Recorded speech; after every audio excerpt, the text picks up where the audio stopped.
It's easy to talk about discipline as if it's something that lives outside of us, something we borrow when we need it or blame when we lack it. But real discipline doesn't start with rules. It doesn't start with accountability partners or productivity apps. It starts with you. It starts with the quiet, unseen moments when no one is watching. It starts when you choose progress over comfort, when you choose to keep the promise you made to yourself even though no one would know if you didn't. That's where leadership begins. That's where greatness is built, not in front of crowds, but in silence, not in motivation, but in commitment. The truth is, you cannot lead others until you can lead yourself. People don't follow perfection. They follow consistency, they follow standards, and if your standards are high for yourself, it gives others permission to raise theirs. If you want to build a strong team, a resilient family, or a meaningful mission, it starts with asking, do I practice what I preach? Do I demand excellence of myself before I expect it of others? Because the hardest person to hold accountable is always the one in the mirror. Discipline isn't glamorous. It's not loud. It's early mornings, honest conversations with yourself, and quiet victories. It's saying no when you'd rather say yes. It's choosing growth over gratification. And every time you do that, you build a foundation. You train your mind to trust you. You teach your body who's in charge, that kind of self. Rust doesn't come from talking. It comes from doing, one choice at a time.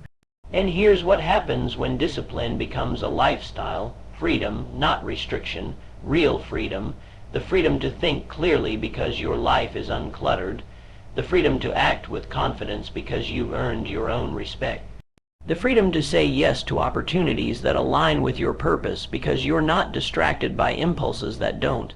Discipline removes chaos. It replaces reaction with intention, but this isn't about being perfect. This is about being honest, about catching yourself in the act of slipping and choosing to rise again. Self-discipline is not a punishment. It's a kindness. It's how you show up for your future self. It's how you prove that you are someone worth trusting, worth following, worth becoming. And once you build that kind of inner strength, no one can take it from you. So if you're waiting for motivation, stop. Start with action. Start with a small promise you can keep today. Keep it again tomorrow. Build momentum, then raise the bar. That's how discipline grows. That's how self-leadership starts. And that's how you create a life, a legacy, and a level of influence that can't be shaken, because it was built from within. Certainly. Here's an expanded 700-word explanation of the first paragraph of the motivational speech, written as a continuous narrative without headings or any mention of the original speaker or paragraph.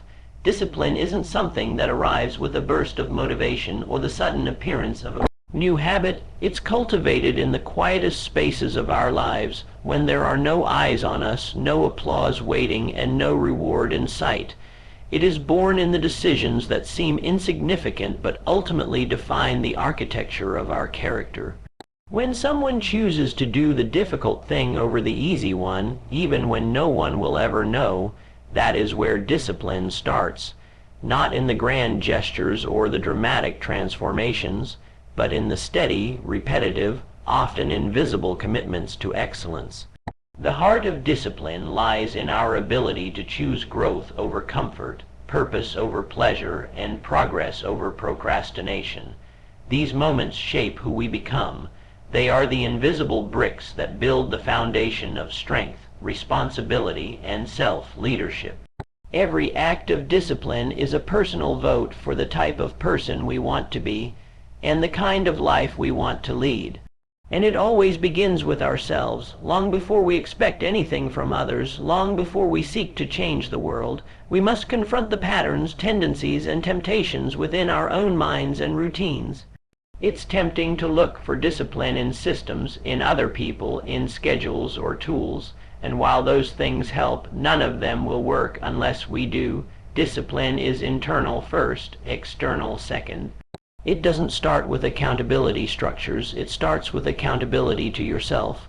There is an honesty involved, a type of deep internal listening that requires you to ask difficult questions and to answer them without excuses. Am I doing what I said I would? Am I living in alignment with what I say I value? Am I being the kind of person I'd be proud of, even if no one else saw what I was doing? These aren't glamorous questions, and they rarely feel urgent in the moment. But they build a kind of inner foundation that everything else rests on. When that foundation is cracked or weak, it doesn't matter how polished the outside looks. Eventually, it will collapse under pressure. But when it's solid, when someone has consistently chosen to be accountable, to act in alignment, to live by their own code, then what they build can withstand storms, setbacks, and seasons of uncertainty. There is a subtle, powerful shift that happens when discipline becomes something you do not just for outcomes, but for identity. It's no longer about reaching a goal just to say you did. It's about becoming someone who keeps their word to themselves. That changes the way decisions are made. It's no longer a matter of willpower, but of alignment. The question becomes not, do I feel like doing this, but is this who I am? And when someone begins operating from that place, where their identity is built on consistency, integrity, and personal ownership, then discipline becomes less of a fight and more of a flow. It becomes easier to wake up early, to delay gratification, to stay focused. Not because it's enjoyable, but because it's who they are now. This identity-driven approach creates long-term sustainability because it's rooted in belief, not external validation. But make no mistake, this kind of discipline doesn't come naturally. It requires practice, patience, and a willingness to fail and try again. It's not about perfection, but about direction. It's about returning to your principles even when you've strayed. It's about forgiving yourself for the missteps while refusing to lower the bar. It's about seeing the gap between who you are and who you want to be, and choosing moment by moment to close that gap. Every small act of showing up, every time you resist the easier path, you are carving out a different story for your life. A story that is not built on external circumstances, but on internal commitment. Discipline, then, becomes the most powerful form of self-respect. When you consistently show up for yourself, you build trust, not just with others, but with your own soul. You begin to believe in your own strength, not because of what you achieve, but because of how you choose to behave.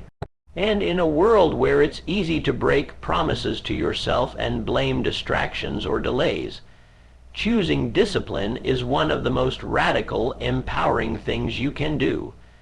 It's how quiet strength is born. It's how self-leadership begins, and it's how lasting change is made. By starting always with you. Let me know if you'd like the next paragraph explained in the same style. Certainly. Here is a 700-word continuous explanation of the second paragraph of the speech, written without headings or any mention of the original source or paragraph. The essence of influence lies not in authority, but in example. You cannot hope to guide, inspire, or lead anyone if you have not first taken the time to guide, inspire, and lead yourself. People are perceptive, and they do not respond to what you demand. They respond to what you demonstrate. If you are asking for commitment, you must first embody commitment. If you want to see consistency in others, you must model consistency yourself. The power of leadership is not in control, but in credibility, and that credibility is built one decision at a time, starting within. Before telling someone else to be better, more focused, more accountable, more disciplined, you must ask if you've done the same, because true influence is never about pointing fingers. It is about raising your own standards so high that it becomes magnetic, that others naturally want to rise to meet it, not because they were forced, but because they were inspired. The most impactful people are those whose actions quietly speak before their words ever do. When you lead yourself well, people notice, they feel it, not just in the things you do when life is easy, but in the way you respond when things get hard. When you remain calm in chaos, when you stay committed through discomfort, when you follow through even when no one's watching, that's when your leadership earns weight. It's in these moments that your credibility is either solidified or weakened. Because when others see that you are willing to do the work yourself, when they see that you are not asking for anything you haven't practiced, they trust you, and trust is the foundation of any influence. Without it, leadership becomes noise, commands that fall on deaf ears, but with it, leadership becomes a presence, something that doesn't have to speak loudly because its impact is already understood. Self-discipline is not just about personal success, it's about creating an environment where others feel safe to grow. When you hold yourself to high standards, not in a way that is rigid or self-righteous, but in a way that is humble and consistent, you create space for others to do the same. People thrive in environments where excellence is expected but not demanded, where they are challenged not by pressure but by example. This is how hyper-forming teams, resilient families, and powerful communities are built, not through control but through inspiration. And inspiration always begins with self-leadership. You can read all the books, set all the goals, and create all the plans, but until your daily actions reflect the standards you claim to believe in, none of it matters. The message is always louder in what you do than in what you say.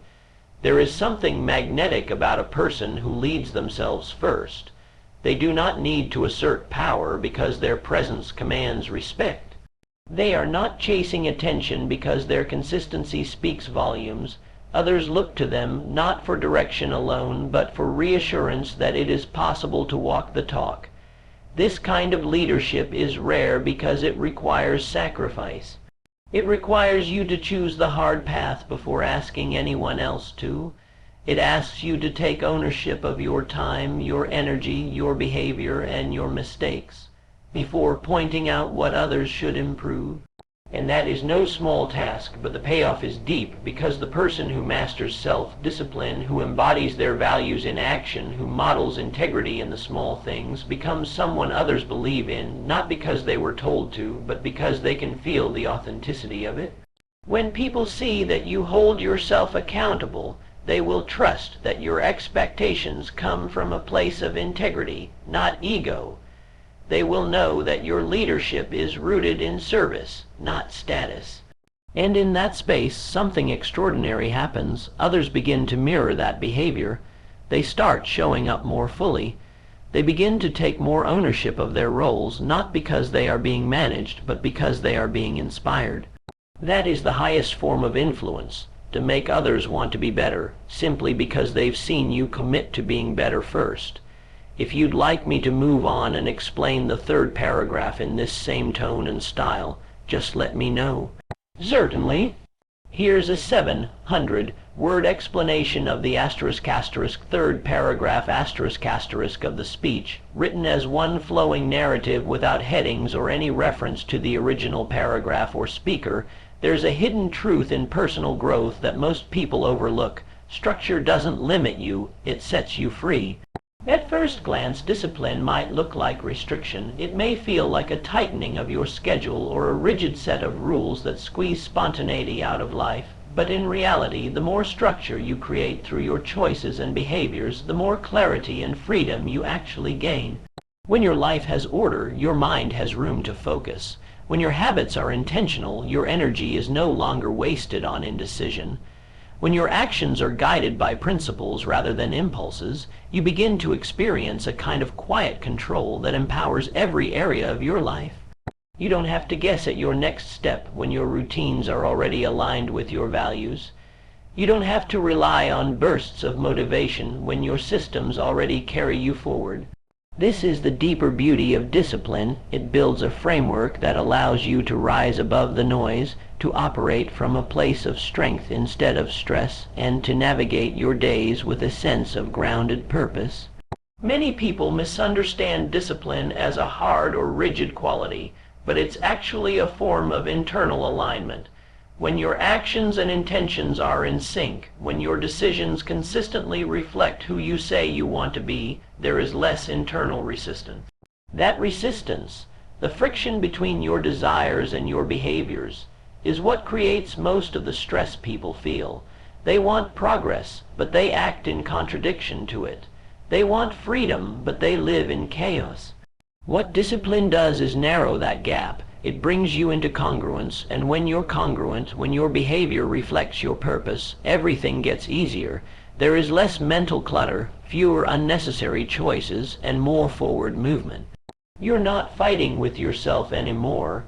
That internal conflict is replaced by clarity, and clarity, in turn, gives you access to the kind of freedom that's built, not found. It's not the freedom to do anything at any time. It's the freedom to live with intention, to work toward goals that matter, and to maintain consistency without being ruled by emotion or distraction. This form of freedom also shows up in how you manage your time and energy.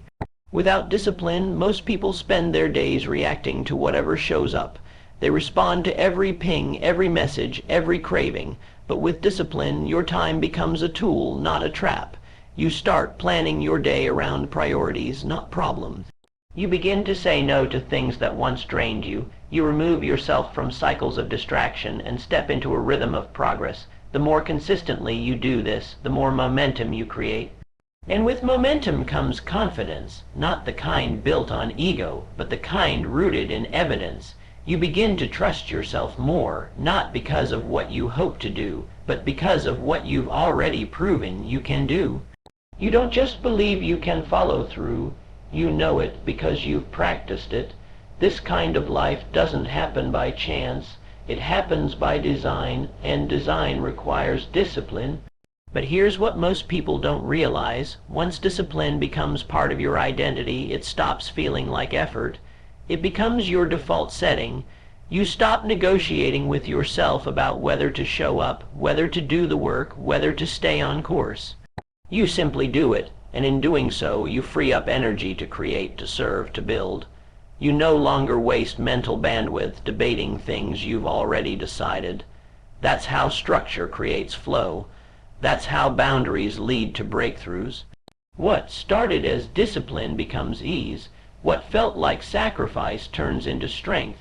And what once looked like restriction becomes the very path to liberation. Let me know when you're ready for the next one, or if you want me to transform this into a script, voiceover, or visual outline. Certainly. Here is a 700-word expansion of the fourth paragraph of the motivational speech, written as a seamless narrative without headings or mention of the original. One of the most powerful abilities a person can develop is the capacity to delay gratification. In a world built for instant rewards, choosing to wait, choosing to pursue what's meaningful over what's convenient, has become a rare and radical act. It's not because people lack the intelligence to know what's good for them. It's because the ability to delay short-term pleasure in favor of long-term value demands strength, patience, and vision. It requires you to disconnect from the comfort of now and connect to the future version of yourself you're building. This skill becomes a quiet superpower, the kind that doesn't shout but shapes destinies.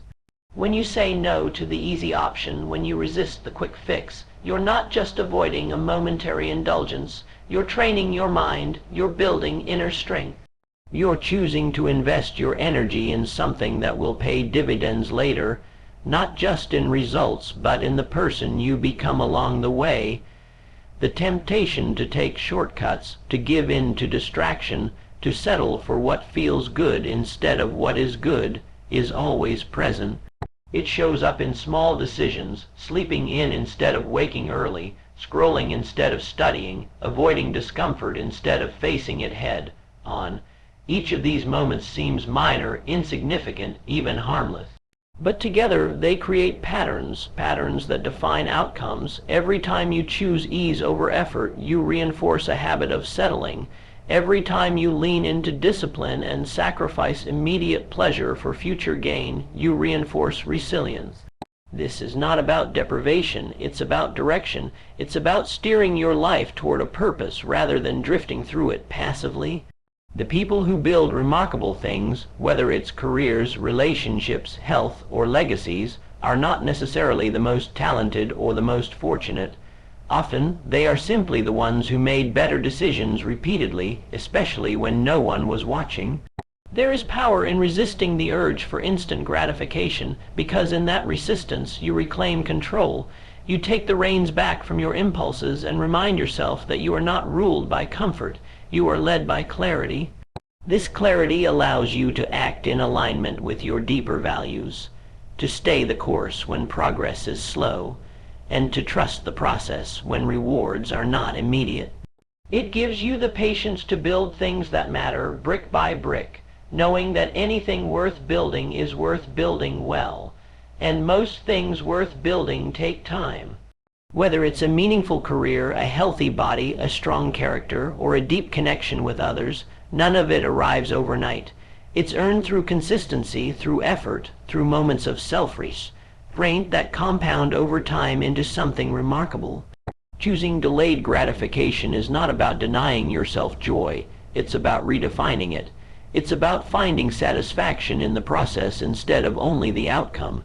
It's about feeling proud, not just happy. There's a kind of joy that comes from knowing you could have chosen the easier road but didn't. That you stuck to your principles, followed through on your plan, and honored your future over your feelings.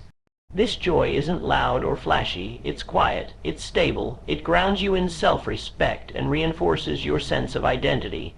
Because every time you do what's difficult now in service of what you truly want later, you cast a vote for the kind of person you are becoming. And that person is strong, that person is clear, that person doesn't just chase outcomes, they build character. In the long run, the difference between those who achieve lasting success and those who don't often comes down to how they handle these small, daily moments of choice. It's easy to overestimate the importance of talent or luck and underestimate the power of consistency. But it's in the repeated decision to choose discipline over distraction, purpose over pleasure, and meaning over impulse that transformation occurs. Not immediately, but inevitably. So when you face a choice that pits what you want now against what you want most, remember that this moment matters, not just for the outcome, but for the identity it reinforces. Because at the end of the day, it's not just about what you achieve, it's about who you become in the process. Let me know when you're ready for the 5th paragraph expansion, or if you'd like this written for a particular platform like a video script or voiceover format. Of course. Here's a 700-word expansion of the ** 5th paragraph * from the motivational speech, presented as a continuous narrative without headings or references to the original source. Real transformation does not happen in giant leaps, but in the smallest, most consistent steps taken when no one else is looking. These steps are quiet, often uncelebrated, and sometimes feel insignificant in the moment. Yet they hold the power to change everything. They form the unseen architecture of success, confidence, and character. When someone chooses to get up early and work on their craft, when they follow through on a promise to themselves, when they hold the line on a standard they set, even when it would be easier to let it slide, they are doing far more than completing a task. They are casting votes for the identity they are building, and those votes accumulate. Day by day, choice by choice, they begin to reshape the inner landscape. Over time, these quiet acts of self-discipline transform into self-respect, and that self-respect becomes the fuel that drives long-term consistency. The challenge is that these small actions often feel thankless. There's no audience clapping when you decide to stay disciplined instead of distracted. There's no fanfare when you finish a task that matters instead of one that simply feels good in the moment. But that's exactly what makes these choices so powerful. They are made purely for growth, not for recognition. They are driven not by reward, but by vision. The vision of who you want to become, the life you want to lead, and the legacy you want to leave. When your motivation moves from being externally dependent to internally anchored, everything changes. You begin to rely less on being pushed and more on pulling yourself forward through a deep sense of purpose. That purpose becomes the compass guiding your daily decisions, and over time, that compass keeps you from drifting into distraction, disappointment, and regret. There's a quiet confidence that develops when you know you can count on yourself. Not in a boastful or loud way, but in a deeply grounded, calm sense of trust. You begin to recognize that no matter the circumstances, you will show up, you will do the work, you will keep your word. And that's not because things are easy, it's because you've chosen to become the kind of person who follows through regardless of difficulty. That's a powerful place to live from.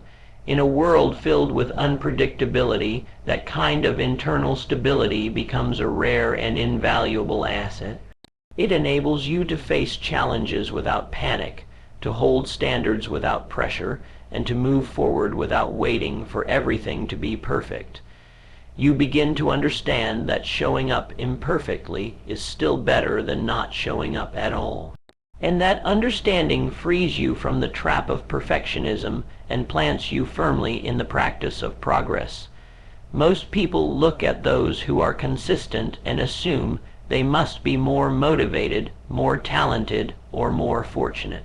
But often the only difference is that they made the decision over and over again to act even when they didn't feel like it. That's the essence of self-discipline. It's not about always wanting to do the right thing. It's about being willing to do the right thing even when the desire isn't there. It's choosing to put motion before motivation, knowing that action breeds momentum, and the more you act, the more capable you feel. That feeling of capability reinforces your confidence, which makes it easier to act again. This cycle, repeated over time, becomes unstoppable. It transforms your identity from someone who tries into someone who follows through. And that shift is what leads to results that are not just achieved, but sustained. So in those moments when the temptation to slack off appears, when no one else is around to see whether you honor your commitment or break it, remember this: you're not just making a decision. You're casting a vote for who you are. Every disciplined act, every difficult choice, every moment of effort you give when no one is applauding, those are the moments that matter most, because they are the foundation of everything else. They build a life of integrity, confidence, and resilience from the inside out, and that kind of life isn't built in public. It's built in private, in silence, in the spaces between who you are now and who you are becoming. Let me know if you'd like to continue with the 6th paragraph in the same format, or adapt this into something else like a video voiceover or short article. Certainly. Here's a 700-word continuous narrative expanding on the *** 6th paragraph ** from the motivational speech, without headings or any direct mention of the original source. There is a kind of leadership that doesn't need a title, doesn't seek authority, and doesn't wait for permission. It begins from within, fueled by the choices a person makes when no one else is watching. That form of leadership is born the moment someone decides to take responsibility, not just for outcomes, but for their mindset, their energy, their reactions, and their influence. The truth is, every single person is leading in some way. Whether they recognize it or not, they are setting an example through their behavior. People observe how you respond under pressure, how you treat others when it's inconvenient, how you manage your time when there's no deadline looming. These seemingly small moments communicate volumes about your character and commitment. True leadership starts not with the desire to be in charge, but with the willingness to be accountable for your own standard. The most impactful individuals understand that before they can lead others, they must first learn to lead themselves. That means taking ownership, not placing blame. It means recognizing that while you can't control every circumstance, you can always control how you choose to meet it. Life will test your consistency, challenge your patience, and expose the gap between what you say and what you do. But these moments are not interruptions to your growth. They are the gateway to it. When you approach difficulty with discipline rather than excuses, you gain not only results but also credibility. And credibility, once earned, carries a quiet strength that far outweighs authority. People are drawn to those who embody the values they speak about, not those who simply recite them. Leadership without discipline is just noise, but discipline, applied consistently and quietly, builds influence over time. It doesn't demand recognition, it earns respect. The person who shows up prepared, who listens more than they speak, who honors commitments without needing to be reminded, That person commands attention not by seeking it, but by living in alignment. Others may not acknowledge it right away, but they notice, they feel it, and slowly that influence begins to ripple outward. People begin to mirror what they see, not because they were told to, but because the example set before them created a new standard. This is the silent power of disciplined leadership. It's not about charisma, it's about character. It's not about control, it's about consistency. What often separates those who make a meaningful impact from those who remain stagnant is not intelligence, luck, or even opportunity. It's personal accountability. It's the ability to say, if something is going to change, it starts with me. This mindset doesn't wait for someone else to act. It doesn't depend on ideal conditions. It simply begins, and in beginning it sets a precedent. The smallest actions, when grounded in self-leadership, become foundational. They build trust. They build integrity. And over time they build the kind of influence that doesn't need to shout to be heard, because people don't follow instructions. They follow example. And when that example is rooted in self-discipline, its reach goes far beyond the individual who set it. It's easy to want others to change first, to expect a team, a family, an organization, or a community to step up while waiting on the sidelines. But the hardest, most effective form of leadership is not external, it's internal. It's choosing to be the example before demanding others follow suit. That means making decisions that reflect your values even when no one else is doing the same. It means prioritizing growth over comfort, responsibility over reaction, and principle over popularity. This is not a glamorous path. It won't always be applauded, but it will always matter, because when you hold the line in your own life, you give others permission to do the same in theirs.